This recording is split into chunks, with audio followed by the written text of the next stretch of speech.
Hey everybody, it's Blakely McKee with PressPassLA. Tonight we are here at the Hamilton Behind the Camera Awards, honoring the behind-the-scenes crews from major motion pictures like The Woman King and Top Gun Maverick. Stay tuned for behind-the-scenes interviews.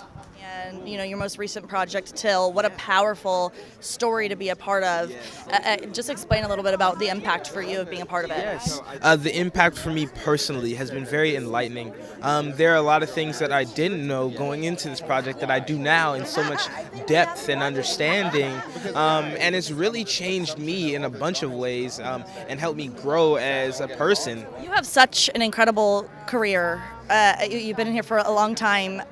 Talk about how important the behind-the-scenes crews are to making a film come to life. It's the glue that holds the fabric together, as far as I'm concerned.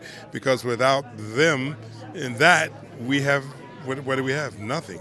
And it's always important to be encouraging and supportive because they are. They support us in every kind of way. They just really go beyond the call of duty to make sure that we look good and we sound good and we blah, blah, everything. So I'm just 100. These are my peoples. I'm here with my peoples. Even though I'm in front of the camera all the time, these are my peeps. When you first saw the set and kind of how it all came together, what were the thoughts that went in your head?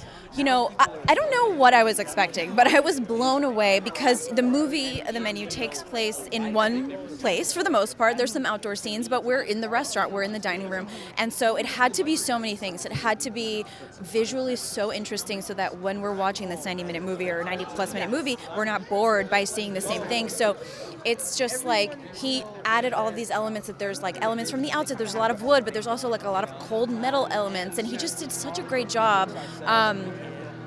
And I think that it's like every fancy restaurant I've ever been to where you walk in and I'm like immediately intimidated. I'm like, oh, what am I doing here? I'm not cool enough to be here. And that's kind of what it felt like. Well, we are here with The Woman King, incredible film. And I know that there's a huge gap in terms of women who have directorial roles or, these really prominent roles, especially black women. Yes. What was it like to work on this film and be a part of this? It's literally, it felt like my whole career led up to this moment. All the films I did gave me the confidence and knowledge and skill to tell the story. This is a big historical epic, and it has black women at the center of it, which has never happened before.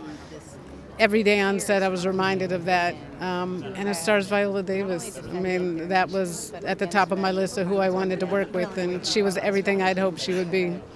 Okay, let's talk Top Gun Maverick. When you saw it for the first time, what was the thing that blew you away the most? Oh man, I think just my co-stars' performances. I think like that was one thing because we were all in this like bubble together and we were just doing it every day. But to actually see it edited and to see everyone up there looking so badass and so amazing. Is it everything that you thought it would be? And more.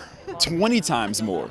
20 times. It's interesting, you get the opportunity to make a movie with Tom and he's like talking you through the movie and he's like, listen, we're doing this for this reason and we want the audience to feel this and we're using this lens for this reason and when we cut to this is what it's going to feel like, and then you see it. So you have a bit of an expectation of like what he and Joe Kosinski, our director, like what they, and Eddie, our editor, obviously what they expect for the movie, and then you actually see it and you're like, these dudes, like that they set the bar like high, but like it is like way over the bar.